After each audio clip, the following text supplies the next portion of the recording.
All right.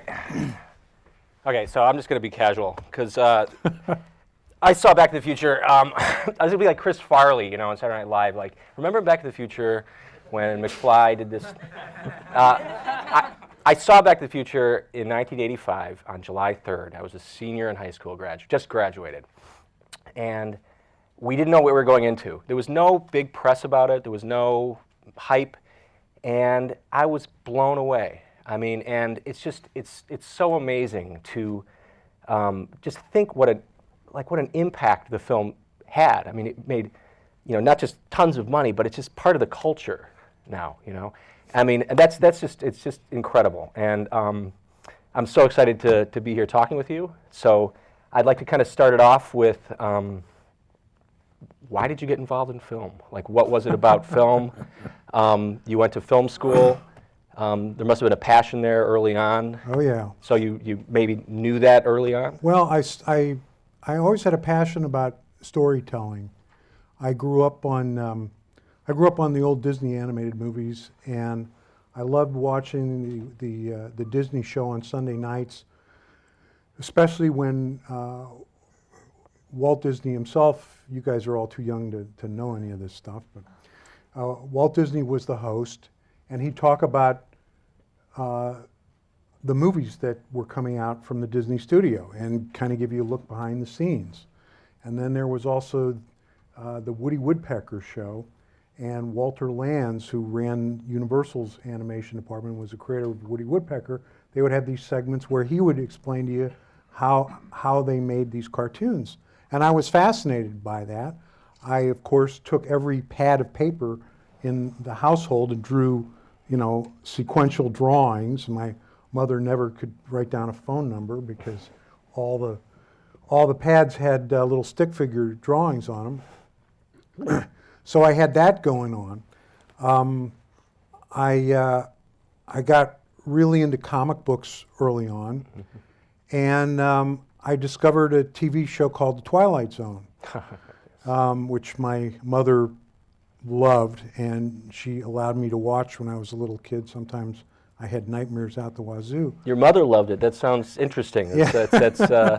I don't hear that very often. My dad had no time for it. But that's great. So I watched The Twilight Zone. Then I discovered that there was this guy named Ray Bradbury who wrote short stories that were kind of like little Twilight Zone episodes. And so all this stuff came together in 1961, 60 or 61.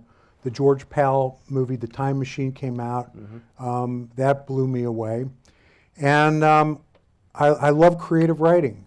When I was in elementary school, I remember I always looked forward to an assignment where we had to write a story, and you had to stand up in front of the class and read your story. And real quickly, the other kids realized, hey, Gale's stories are pretty good. So they were always excited when I got up to read a story. And so this was all going on. I started making movies as a hobby in high school, but I grew up in St. Louis, suburb of St. Louis, Missouri. I was a Sputnik kid. Everything when I was growing up was the Russians are going to beat us. You got to learn math and science, math and science, math and science. And I learned math and science, and I was good in math and science. And so by the time I'm in high school, I'm trying to figure out, oh, you got to go to college. And I said, really? I got to go to more school? My parents said, of course you're going to college. What are you going to study? I don't know. Well, you're good in math and science, says the school counselor, so you should go into engineering. I said, okay. Where do you want to go to school? Well, New Orleans has a Mardi Gras. I want to go to Tulane. I swear to God, that's why I chose to go to Tulane, because I wanted to go see a Mardi Gras, which turned out to be a pretty good reason to pick a school. Yeah, right. They're pretty fun. I've been to a couple. So I went to Tulane my freshman year. I hated engineering. I realized it wasn't for me. And there was a kid in my dorm who said, you know, Gale, they got film schools in California. And if filmmaking is your hobby, you should make that into your career, because then it won't feel like you're working. Mm-hmm. Now this is just another 18-year-old kid who gives me the best advice, better advice than any adult ever. So I wrote away, and I got the USC School of Cinema catalog, and I'm reading the description of the classes, and introduction to filmmaking and documentary filmmaking and cinematography. All this stuff sounds way better than organic chemistry. So I tell my parents this is what I want to do. And even though my parents thought I could have said, I'm going to join the circus, they would have had the same exact reaction. USC is an actual real school. I'll get a real degree. It's legitimate. Let them get it out of the system.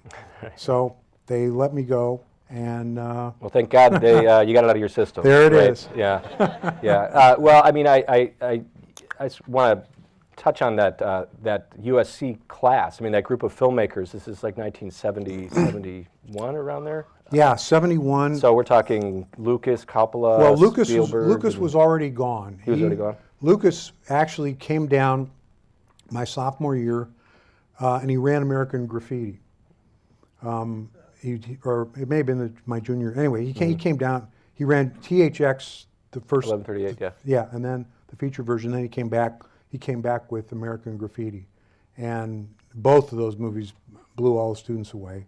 Bob Zemeckis was a classmate of mine, and we immediately became fast friends because he was the only person I'd ever met who had the original soundtrack album from The Great Escape, like I did. Another monumental, impactful film on us when that came out. For sure. So we were, at that time, the cinema department at USC was about 30% undergrad and 70% graduate students. And the graduate students, they were, you know, a little full of shit. And the undergraduates, you know, Zemeckis said, oh, you know, let's go see Dirty Harry. Let's see the new James Bond movie. We wanted to make audience-type Hollywood movies. And well, the grad students were like watching Truffaut. exactly, exactly. They're telling me the Last Year at Marienbad is a good movie. Yeah, right. Oh, really? Is it? Dirty Harry's a good movie. No, it's a great movie. It's a great movie. Right, there we go. There we go. There we go. So I talked to you a little bit in the green room about this, and I was like, well, I don't know if I can bring it up because it's kind of obscure, but it is kind of your first, you tell me, sale. You wrote for one of my favorite TV shows in the 70s, which is very short-lived, The Night Stalker, Carl Kolchak, set in Chicago. I don't know if anybody's seen the show or heard of the show. It was the precursor to the X-Files, and can you talk a little bit about that first break? How did it happen? Yeah, we had kind of a multi-pronged attack on Hollywood. We devised while we were students. Bob wanted to direct, I wanted to write, and while we were still students, I told him about this idea I had for a horror movie called Bordello of Blood. The premise of it was that it's a vampire movie. The vampires were all prostitutes, female vampires who were prostitutes. So a guy goes to the bordello and thinks he's going to get one thing sucked, and he gets something else sucked. And the front for the bordello was a mortuary. So the vampires slept in the caskets in the showroom in the daytime, and then at night they went upstairs. So this was my concept, and Zemeckis loved it. So we started writing the script before we even graduated, and the summer after we were working on that. So we thought that we would have a script that we were going to make ourselves. We wanted to write a feature script that we could sell, and we figured we'd see what we could do about television. And Zemeckis was hanging around at Universal Studios just trying to get a sense of how things were. He'd heard the legend of Steven Spielberg, which was that Spielberg hung around Universal, and everybody thought that he had a contract there and somebody gave him a job to direct. That's the legend. It isn't true, but you know, print the legend, right? So Zemeckis found out that he was observing on a TV series called McCloud. He came over to my apartment one night. He says, "Bob, we got to write an episode of McCloud. They're down a script for the year. They need a script like that." I said, "What's McCloud? I'd never even seen the show." And he swiped a few scripts out of the production office, and in 2 weeks we banged out a 120-page McCloud episode. Then we figured, okay, this is a good idea. Let's find out what other shows need scripts. So there was this show, Kolchak, The Night Stalker. And back then, the network would order an entire season of a show. There were only 3 networks back then, and they didn't have all these overnight ratings the way they have them now. And so if they gave you an order for a show, you were on for the whole season. Well, they knew pretty quickly, by halfway through, that The Night Stalker was in the toilet and it wasn't going to be picked up for another season. Well, what happens is that the good writers don't want to write for the shows that are going to be canceled because they won't be rerun. If they're not rerun, there's no residuals, so you don't make as much money writing for a bad show as you do writing for a good show. So they needed stories for The Night Stalker, and we came up with one about a headless motorcycle rider. It was sort of an update of the Legend of Sleepy Hollow, and we wrote this up as a 9-page story, and they bought it. So that was actually the first thing that we sold. Then they bought, they optioned our McCloud episode, and they bought another script that we wrote for one of the worst shows ever made, called Get Christy Love. I can go into a long story about that, but you're not here to hear about that. Anyway, by that time, Universal said, "Jesus Christ, these guys, three things from these guys in a period of 6 months. If we're buying this much from them, let's put them under contract." So they offered us a 7-year contract to write television. Now, Bob and I never wanted to write television. It was just sort of a means to an end. So we've done all this without an agent. We're just doing this stuff. And we go across the street to the offices of two writers who we wanted to be at that time, Hal Barwood and Matthew Robbins, who'd written Sugarland Express for Spielberg. And they said, "Well, you're the first guys who ever walked in here and already were offered a contract. We'll introduce you to our attorney, we'll introduce you to our agent." So we got an agent, we got an attorney, and we turned down this contract. Now this was 1975, early 1975. The contract would have been worth $50,000 a year to us each. And I told my father that we were turning this contract down, and my father, who thought I was an idiot already, now he thought that he had raised the biggest moron on the face of the earth for turning this thing down. But we turned it down.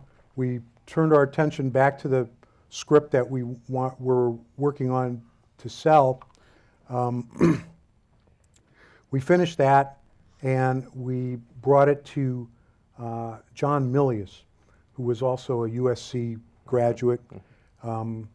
Milius had written Apocalypse Now. Well, Apocalypse Now hadn't been made yet, but he'd already written Apocalypse Now, Jeremiah Johnson, The Life and Times of Judge Roy Bean. He did a rewrite on Dirty Harry. All the best lines in Dirty Harry were Milius's. Do you feel lucky, punk? That was him. Yeah. So Milius read the script and he loved it, and he just finished making a movie at MGM called The Wind and the Lion, and they offered him a 4-picture contract, 2 pictures for him to direct and 2 for him to produce. And he said, "You guys got any ideas? I'll produce. Tell me what you want to do. Coppola gave me my first break. I'll give you a break." So we told him the story that we'd come across doing research about this false alarm air raid in Los Angeles in early 1942. Milius, being a big history buff, he knew about this. And we set this movie, the script up at MGM, and it became the movie 1941. Right. Can you talk a little bit about this relationship with Bob? I mean, it sounds pretty special. I mean, how do you guys?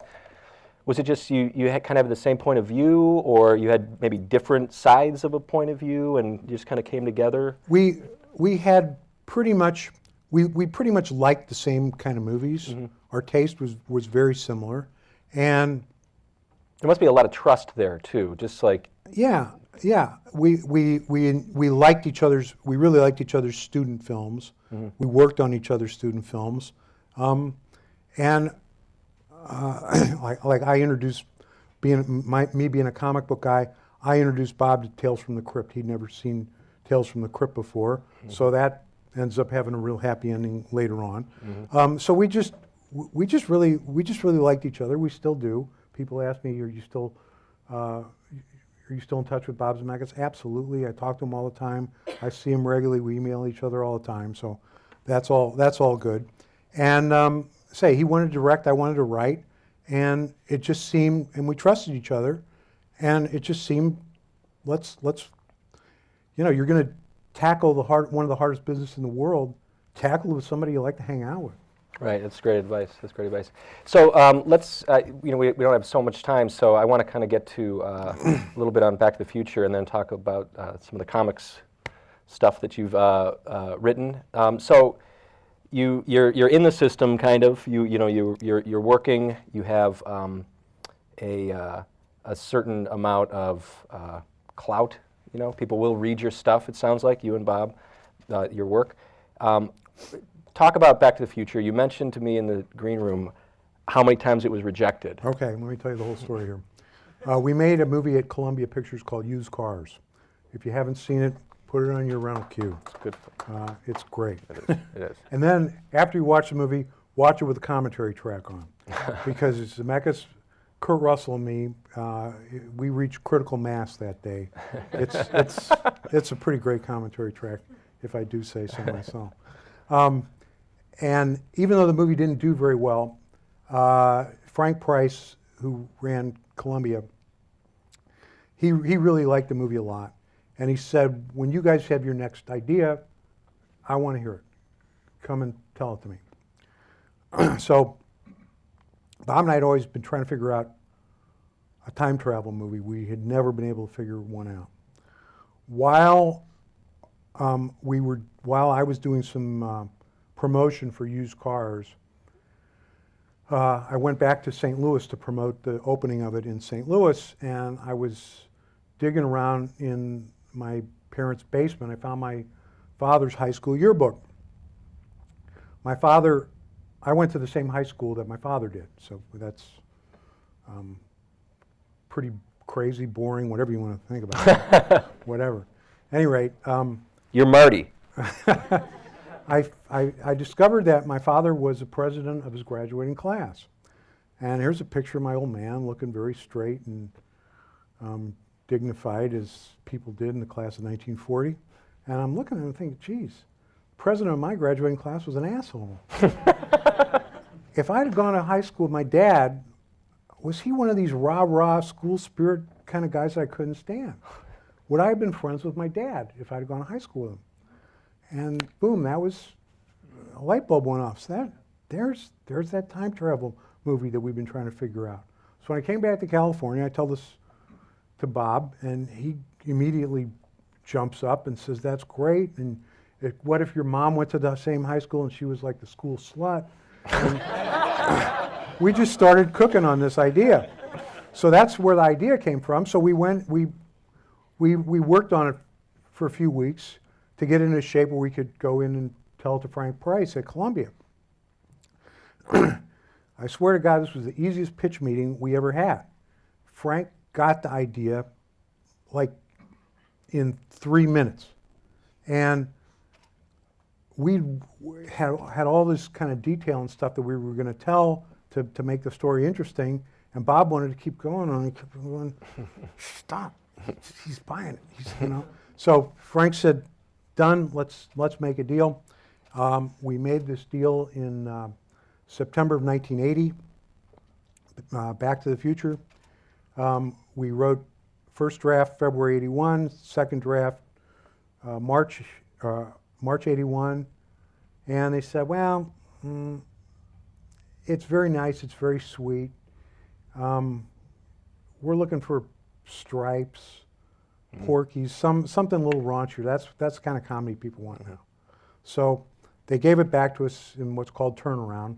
They give the writer back the script to set it up someplace else, so they get their money back if we set it up. So we spent months and months and months and months taking it all over the place, taking every studio in town, every producer, and time travel movies don't make money. That's what we kept being told. Either that or it's very nice, it's very sweet. Why don't you guys take this to Disney? And this was the pre-Michael Eisner Disney. Did you take it to Disney? Yeah. Finally, we took it to Disney. There was one guy that did like the script. His name was Steven Spielberg. But we'd made 3 pictures with Stevens. We did 1941, which Steven directed. Steven executive produced our first movie, I Want to Hold Your Hand, nobody went. And he was one of the executive producers on Used Cars, nobody went. So Steven said, I like this, guys. And we said, Steven, if we do another picture with you in a tanks, we'll never work again. And he said, yeah, you're probably right. You'll be known as those 2 guys that just get jobs because of me. He said, I understand that. He said, if you change your mind, let me know, but you might be right. You might need to figure out how to get this made without me. So finally, we take it to Disney after all these rejections. And we have a meeting with the executive. His name was Tom Wilhite. We go in his office, and he looks at us and he says, are you guys insane? We can't make this movie at Disney. You've got the kid in the car with his mother? That's incest. Well, this is Disney. So we didn't make the movie at Disney. And so it kept getting rejected. All in all, it was rejected over 40 times.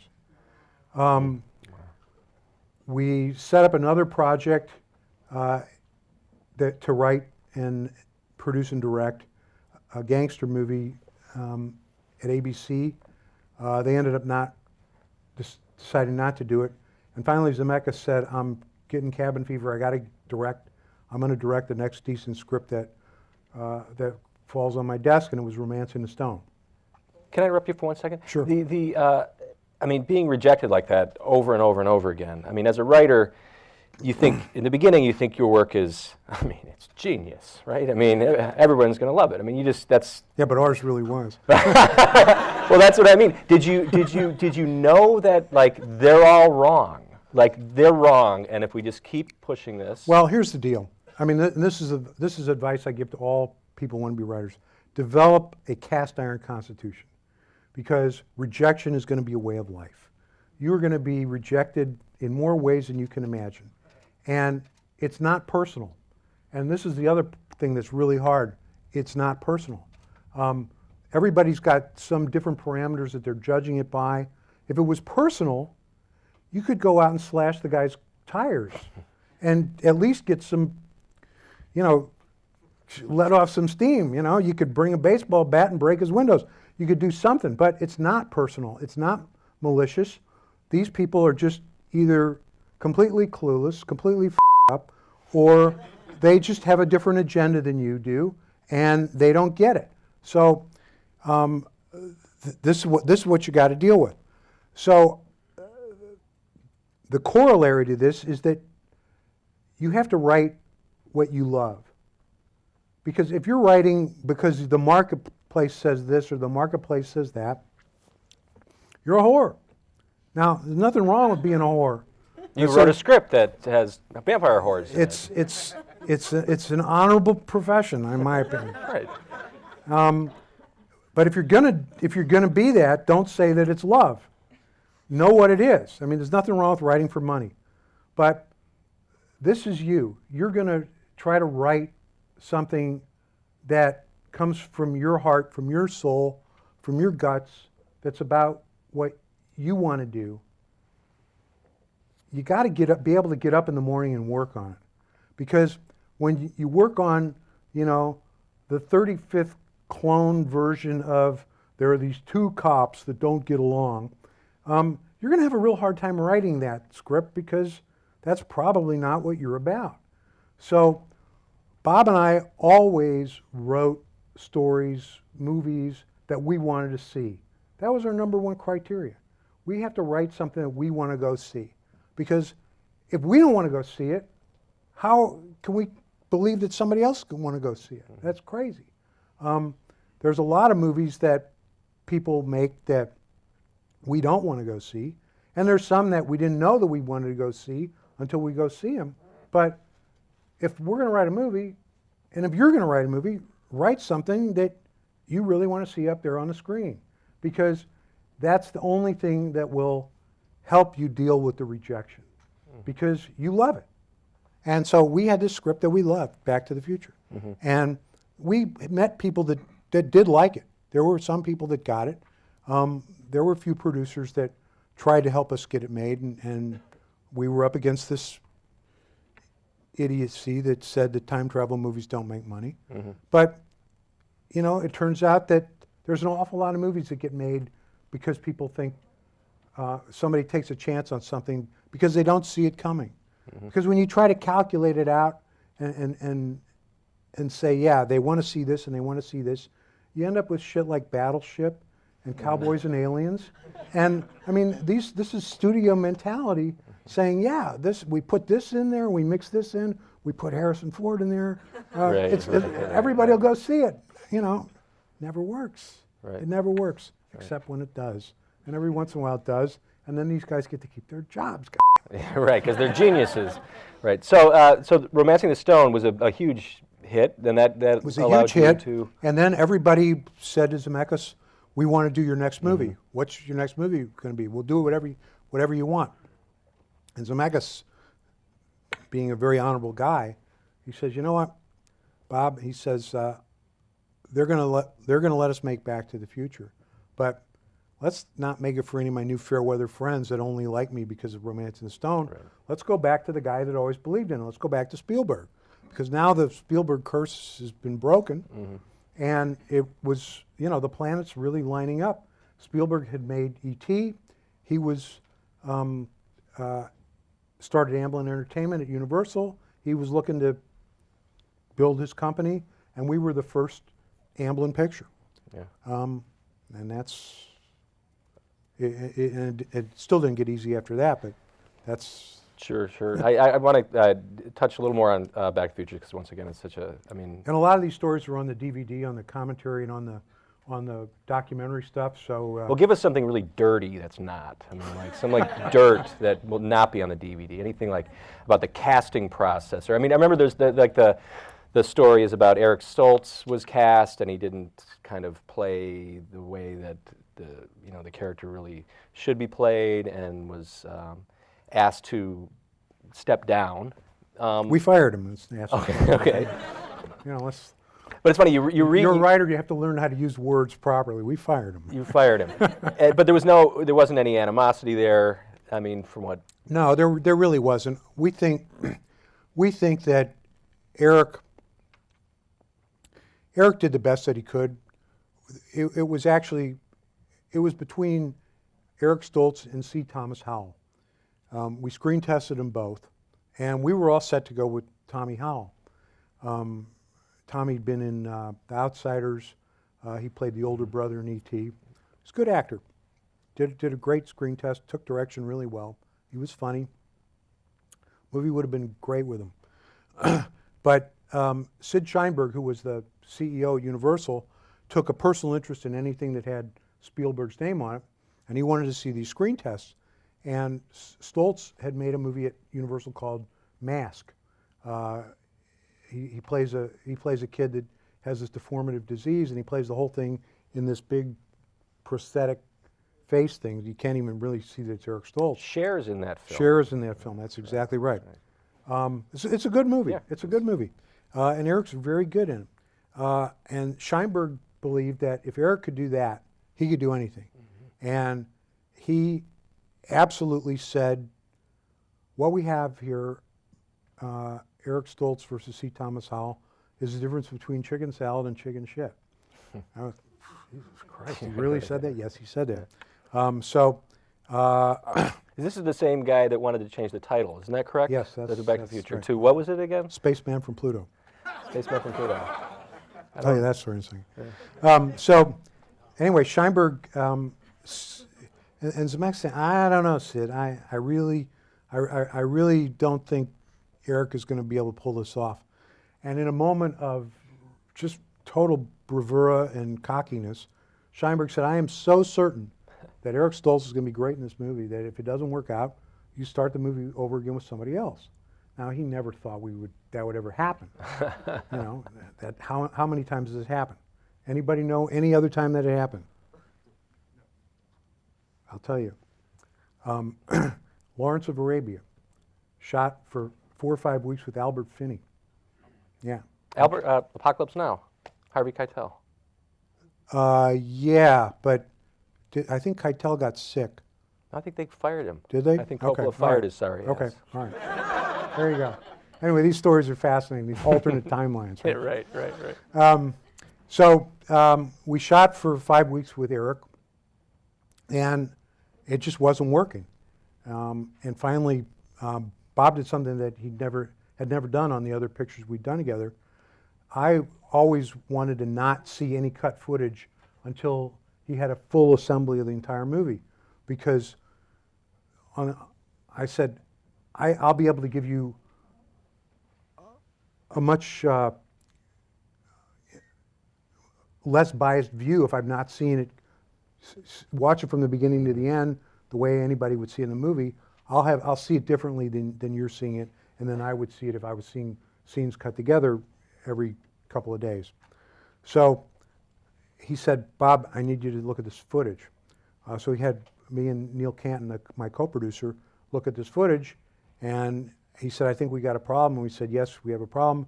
He showed the footage to Stephen and Frank Marshall and Kathy Kennedy, executive producers, and they agreed. And then we said, what do we do? He said, you can't go to Sheinberg. Stephen said this. This is how Stephen earned, one of the things that Stephen did to earn all of his money, to know this. He said, don't go to Sheinberg and tell him you want to recast and shut the movie down.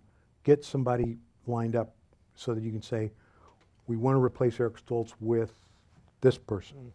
Well, the person we had wanted originally had been Michael J. Fox, who was unavailable because he was doing his Family Ties TV series, and a producer would not let him out of the show.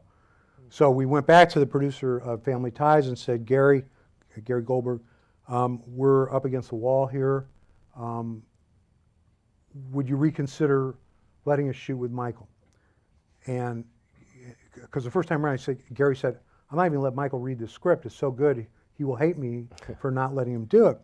So Gary said, okay, I will let him read the script if you guys agree that Family Ties has to come first. You will arrange your shooting schedule around Family Ties.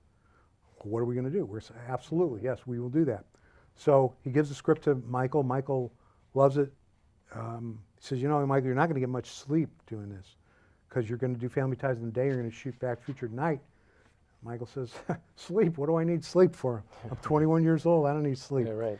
So we go to Sheinberg. We show him the footage. We say we got Michael J. Fox lined up. He said, reluctantly, okay. If you all you guys think this is the right thing to do, do it. Well, it's such a great kind of everything kind of came together with the film. I mean, it's a great story. The concept is such a great concept. The structure is fantastic, but the characters. I mean, the characters that you created are so memorable. I mean, they're so specific. You know, like Marty's dad and Marty himself and Doc Brown. It's just such an amazing kind of. Everything kind of worked out, and the execution too, and the direction that Bob All did. the planets lined up. Yeah. But it's a good segue for me to more writer's advice. What are the 3 most important elements in any screenplay? Character, character, character. Mm-hmm. Yeah. Great characters can cover a multitude of sins. Characters are why we watch series television. It's why we watch the soap operas that you heard about earlier today. It's why we watch television series. It's why actors get the big bucks. People like people. This is It's human behavior 101. People are interested in other people. Study human behavior. Pay attention to human behavior. Learn what drives people. And cliches are cliches because they're true. Don't fight that. Embrace it when it works for you. You know, guys always want to get laid. It's a cliche, but it's true. How many guys here don't want to get laid? Nobody's raising their hand. You see what I'm... you know, greed. People always want more. Look at revenge. Everybody wants revenge. Everybody wants true love. These are all things that, you know, you find them in all Shakespeare's work. These are themes that just keep going around and going around because they're basic human stuff.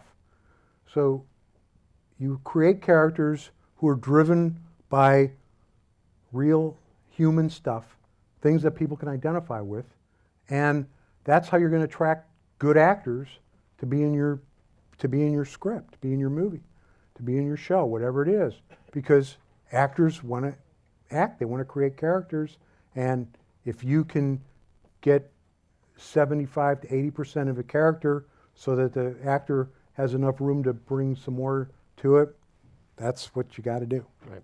Well, we're going to get to some audience questions soon, so if people want to start lining up, that would be great. But since we have a limited amount of time, I'm going to, you know, you do the trilogy, and I mean, just life-changing. I mean, I've heard that the franchise has made over $1 billion. You know, all told, which is incredible. There's also, we were talking in the green room, one of our, Matt Quinn, a colleague, we're talking about how it had like other influences which you didn't really think about, like skateboarding. Yeah, it brought back skateboarding. It was just kind of, people kind of had forgotten about skateboarding, so it brought that back. It resurrected kind of, it made people, anybody who owned a DeLorean back then, Right. Yeah, they didn't sell it after the movie came. Right. And if they did sell it, they sold it to somebody who saw the movie and had to have that car. Sure. And then you had the Cubs winning the World Series too. We did that in Back to the Future Part 2. Right. Yes. I remember that. And let's hope that. Well, I don't know if that'll ever. Well, really we happen, had them. We had them beating Miami, so that part of it isn't going to work out because they're both in the National League. So we, at the time Back to the Future 2 came out, there was no Major League Baseball in Florida. So that was one of our predictions that came true. I will say it wasn't a hard prediction to make because being a baseball fan, I knew that Florida was ripe for, they were already talking about putting a baseball franchise in Florida. So that was kind of an easy prediction. Okay. I'm going to get to, I'd like to kind of skip ahead to, we're going to get to questions in one second, but I want to get into your work in the world of comics. I mean, you said you kind of started off with that, drawing stick figures, and I believe you had, I read somewhere about your first comic, something about vomit in the title or something. What was that? In addition to filmmaking as a hobby in high school, a buddy of mine and I created a comic book called The Green Vomit, superhero who threw up on bad guys. Genius. At age 16 and 17, it was pretty funny. It's funny at 46. Seriously. And then they go off and make South Park. So yeah, right. But so you went on to write a lot, you know, a lot of work in comics. Can you talk a little bit about the difference between that writing and writing for film? Well, comic book writing, series comic book writing. I mean, I wrote a bunch of Batman books. I wrote an arc in Daredevil. I wrote some Spider-Man books. And when you're writing for a corporate character, it's more like writing a TV series for an established character because you have a corporate. These are corporate assets. These are corporate entities. So you've got a marketing department. You've got people there who are out looking out for, you know, what are we going to do with the character? How are we going to sell these books? And the higher echelon the character is, the more corporate involvement there is. So I started at Batman because I'd given interviews and I talked about how I loved comic books. And one of the editors of Batman got a hold of me and said, would you be interested in writing Batman? I said, duh, yeah, of course I would. And they invited me to come to New York and participate in what they called the Bat Summit. They were going to do a big story arc. What they do for the flagship characters is they get a bunch of people in a room and they kind of plot out the basic arc of what's going to happen to the character over the next 6 or 8 months. And they asked me if I would be interested in doing that. I said, sure. They said they wanted to get some outside blood into this because comics are real insular in terms of the people that do them. It's become a real kind of fanboy thing, and it's hard for anybody who isn't already in that world to pick up a comic book and make sense out of it. It's getting worse and not better. But back then it wasn't quite as bad. So they had this story arc called Batman No Man's Land. The idea was that an earthquake had destroyed Gotham City, and it was so bad there that it was cheaper to just cordon off Gotham City and say it wasn't part of America anymore, rather than spend federal funds to rebuild it. So the only people left in Gotham City were the poor, the criminals, and the cops and Batman. And so they were going to do a 1-year-long story arc. So I helped them break the back of this story. And then I thought that was all they were going to ask me to do. And then a week or two later, the 3 different editors got on a conference call with me, said, Bob, you got to write the opening arc. You got to. You're the only guy that can do it. So I wrote the first 4 issues of it, which are damn good if I do say so myself. Yeah. Then Marvel reads these and say, well, you got to write for Marvel. So I wrote an arc for Daredevil, and I did a book called Ant-Man's Big Christmas, which is one of my favorite comic book works. It's totally warped and twisted. It's great.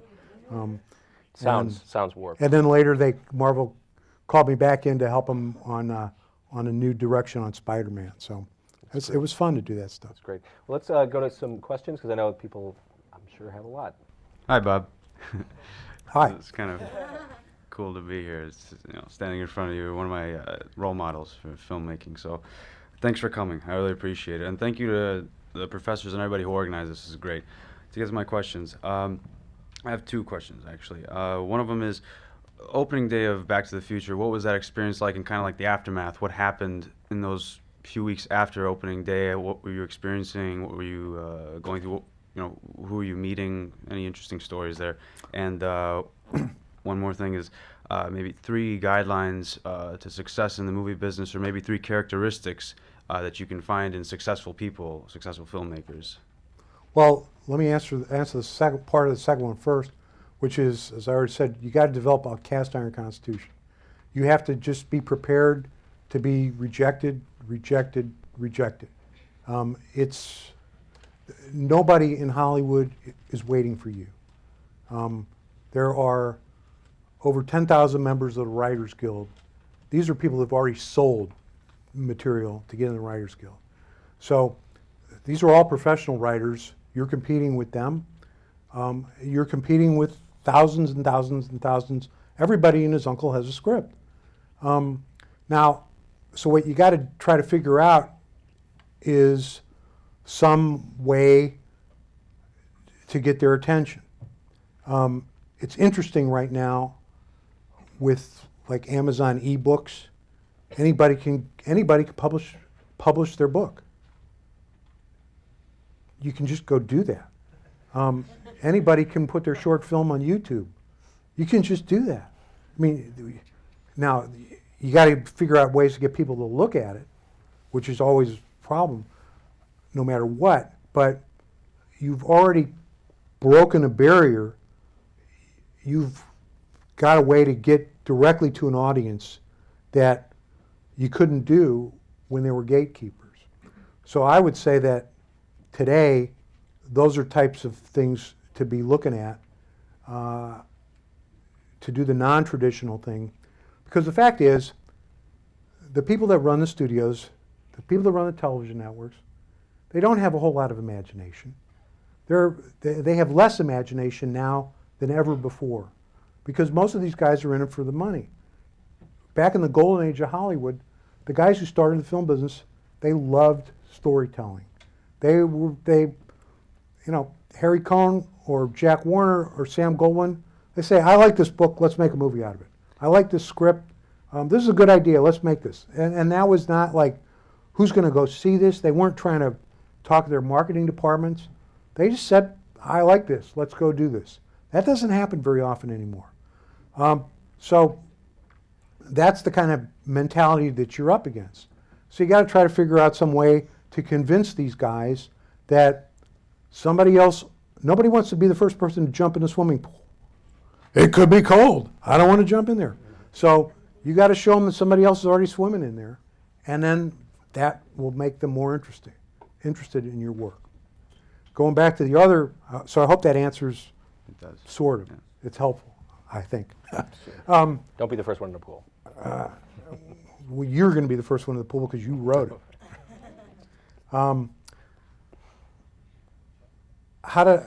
Back to the Future opening day, let me go back a little bit earlier than that, because the first sneak preview of Back to the Future, which we had in San Jose, California, the post-production schedule of Back to the Future, Back to the Future was originally scheduled to come out August 16th, 18th, something like that, middle of August 1985. We had a screening, our director's cut screening in San Jose. People went to the movie. All they knew that Michael J. Fox and Christopher Lloyd was in it. We didn't have a trailer. There was no publicity. There's no internet. There's no Entertainment Tonight. None of this. They just said it's a comedy with Michael J. Fox and Christopher Lloyd. And the audience went nuts. The last shot in the movie where the car flies away was in black and white. They didn't care. They went nuts. They loved this movie. Bob and I said, shit, it works. It really does work. We cut 7 minutes out of it, and then we ran it for the executives at Universal. And the same reaction. It was just as equally ecstatic. So Scheinberg said, can you guys get this movie out for the 4th of July weekend? We said, Sid, if you will write the checks, we will do it. So he said, I want the movie in theaters on July 3rd. And this was a great decision that he made to do that. Our post-production schedule turned out to be 9.5 weeks. 9.5 weeks from when we wrapped principal photography, the movie was in theaters. We ruined post-production schedules for Hollywood for many years because they were so, well, those fuckers did it, you can do it. Yeah, wow. So we were just, now we had great audience responses to our other used cars and I Want to Hold Your Hand. Nobody went. We started to think while we were making the movie that maybe we had something with Michael J. Fox, because we're shooting at Whittier High School, and word got out that they're making this movie with Michael J. Fox, and kids were lined up 7 deep to get a glimpse of Michael J. Fox. We didn't realize how big a star he was from his TV series. So the movie becomes the #1 movie its opening week, and then where it really clicked for us was our weekend gross. The second weekend was higher than the first weekend. That like never happens anymore. So it was the #1 movie in America for 11 out of the next 12 weeks. How do we feel about it? We felt great. You were going to say great. That too. I just want to throw that in there. Right. Cool. Thank you. Thank you. Hi, Bob. First, I want to say that, you think you're writing for the masses. I'll tell you the story when I saw Back to the Future in my hometown, packed audience, and I'm there with my best friend and my brother, and when the bad guy says, why don't you make like a tree and get out of here? 3 people in the audience laughed. Me, my best friend, and my brother. And the rest of the audience looked at us like, what are they laughing at? And I just wanted to say, could you tell me about the real triumph of your career when you finally made Brothel of Blood? Bordello of Blood? Bordello of Blood, sorry. Well, it wasn't really a triumph because the movie's a piece of shit. It's the only movie, I've never actually seen the finished film. I saw a rough cut of it and I was so ashamed of it that I just said, I'm walking away. What happened was, it was made under the Tales from the Crypt banner. Tales from the Crypt presents Bordello of Blood, which was a good idea to put it under that banner. But the legendary, infamous producer Joel Silver basically decided to use the movie as a way to keep his producers on the TV series on payroll, so they didn't go off and do another show, because he hadn't locked up a deal for another season of Tales from the Crypt. So he gave this to these guys to rewrite and for one of them to direct. Gil Adler directed. He's not a director. They didn't do a good job rewriting it. And then Joel got involved in the casting process, and he was trying to get in good with Sylvester Stallone at the time. So he puts Stallone's girlfriend in the movie who couldn't act. And then Stallone breaks up with the girl before the movie starts shooting, but they can't fire her.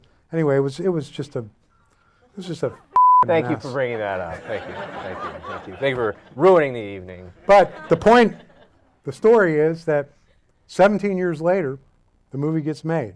So don't throw anything away. right. It's an honor, first of all. I just wanted to ask, of all the movies that you've written that I've seen, they all have just really tight structure, especially in the Back to the Future movies, where everything we see, there's an analog later on in the movie with set up jokes at the very beginning that are paid off at all different points. Everything, lines up so well. And they will have a very classic story structure to them. And I was wondering if you could elaborate at all on your personal process for developing a story when you go into first putting together. Sure. Let me also. People say, what book do you recommend for screenwriters? So let me talk a little bit about this, because this I hope will be helpful. The book I always recommend is the book that my writing teacher had us read. It's called The Art of Dramatic Writing. The name of the author is Lajos, L-A-J-O-S, Egri, E-G-R-I. It's Hungarian. The book was written, I think, in the 50s, and it was kind of the screenwriter's Bible of the 50s. The book is actually about writing drama, and he uses a lot of he doesn't use movie examples, he uses theater examples, but he talks about all kinds of classic elements of storytelling, of structure, of character building, and if there's one book that I can recommend, it's that one. The second book would be the book that my writing teacher wrote, called Elements of Screenwriting by Irwin R. Blacker. It's out of print. You'll have to get it from a reseller, but it's good. There are a lot of books like, Robert McGee's stuff. Who's the other guy like McGee? Sid Field. Sid Field, right.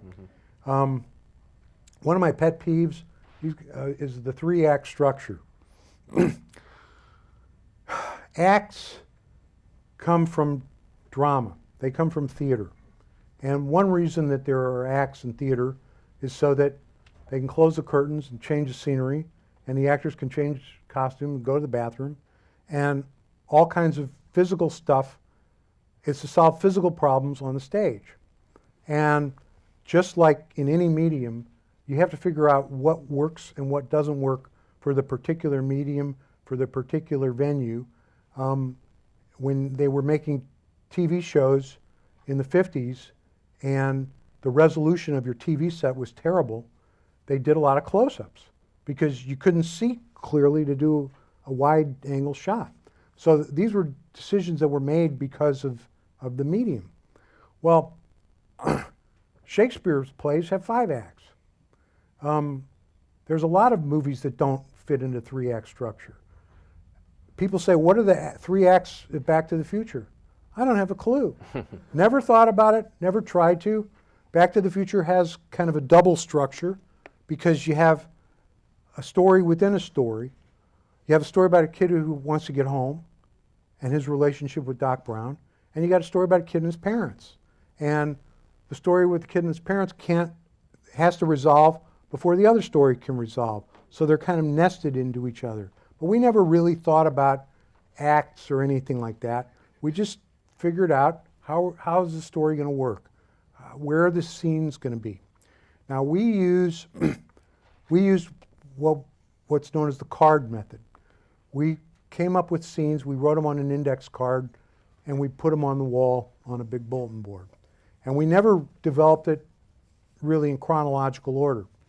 Again, everybody has a different process. So nobody can tell you how to write. I can tell you how I do it. Other writers can tell you how they do it. And some of the things that work for me, you might find useful. Some of the things that work for other people may find useful. One of the things that I absolutely believe in is knowing the ending before I write the beginning. I know a lot of writers that don't do that. Certainly, if you're doing an open-ended soap opera, there's never an ending. So it's all about character, character, character, character. This happens and this happens, and you follow the characters and they do stuff and they do stuff and they do stuff. I know a writer who says, I never know where my story's going to go because I figure if I don't know, then the audience is going to know. I'm more classically oriented than that, and I like to believe that if you want to take a trip, you should try to know where you're going before you get in the car. Although there's some value in just driving sometimes. So we developed this idea of this kid and his parents, and we started coming up with these different scenes. We said, wouldn't it be cool if he invented rock and roll? So we put up a card, Marty invents rock and roll. Well, that means that you have to establish that he can play rock and roll. So that means that a card goes up earlier, Marty set up Marty playing rock and roll. He wants to be a rock and roll star. We want to have him invent the skateboard. Let's show that he can skateboard early on. So we would develop these ideas, and one scene would lead to another. We would also look at the various ideas that we came up with. And we said, okay, it's a time travel story. How's this kid going to travel through time? How's he going to travel through time? How's it been done in other works? Well, there could be a time machine. And Mark Twain did it with having his character get hit on the head in Connecticut Yankee in King Arthur's Court. We've seen shows where a character makes a wish or some mystical thing happens. Well, Bob and I, being both Sputnik kids and science-oriented, we decided it had to be a machine because that was the only way we would believe it, that it was a real thing and it really happened. So, okay, we decided for these reasons it's going to be a machine. So then the question is, where did the machine come from? Where's the time machine come from? Well, it could come from the military-industrial complex. North American Rockwell builds a time machine. Well, that's kind of scary. The government is funding it. That's even scarier. The Defense Department is in it. Then it wouldn't work. We said, no. It's got to be invented by a guy, the crackpot inventor, the legend that we have in America that somebody invented the reusable match and they wouldn't allow, the match companies wouldn't allow this guy to market his invention, or the internal combustion engine that gets 250 miles per gallon, the oil companies won't. The guy who invents the time machine he's that guy.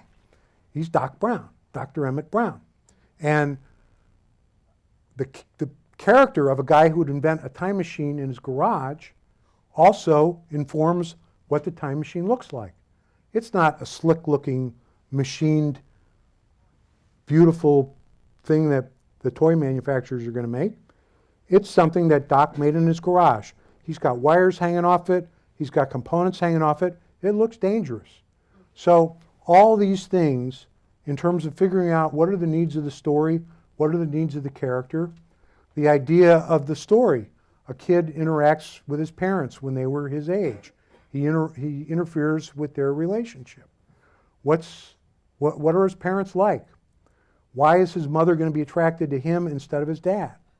Well, his dad, does his dad have his shit together? Well, obviously not, because then she wouldn't be attracted to him. To Marty, she'd be attracted to the dad.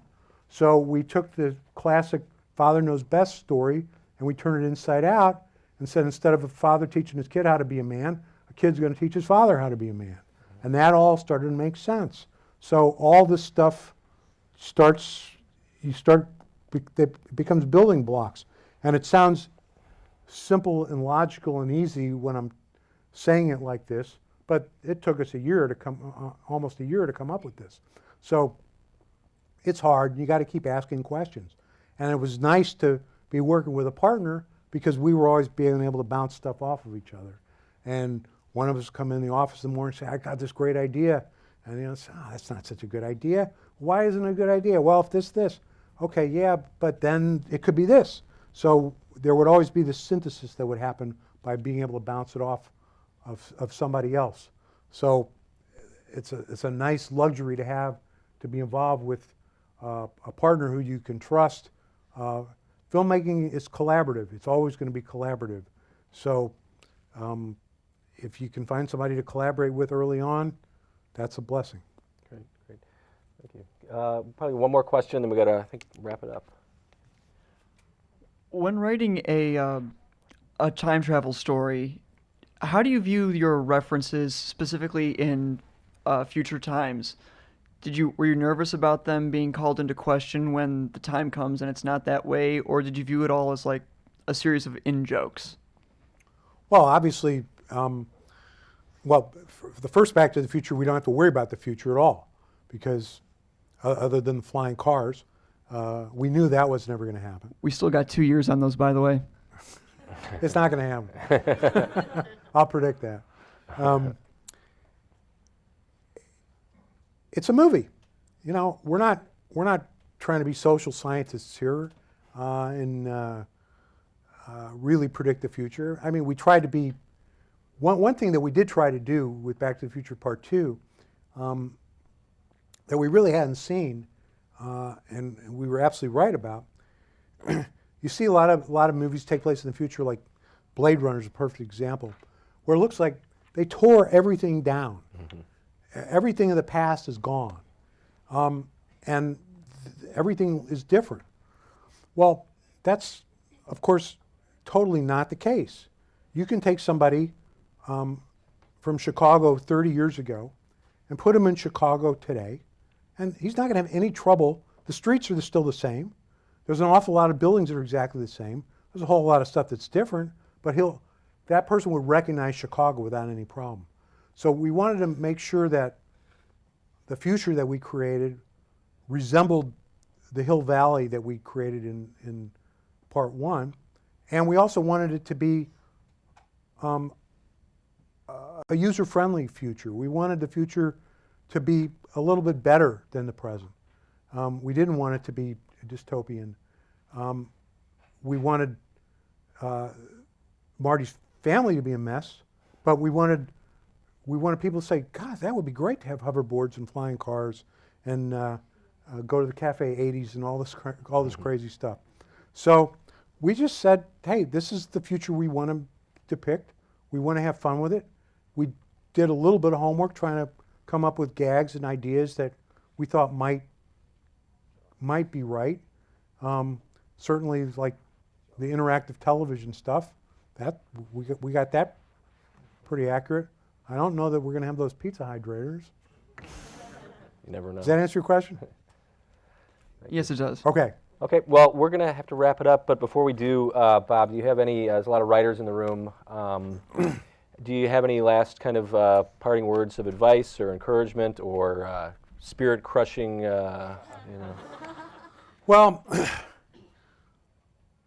I do recommend that you study the great movies of the past, the great story movies.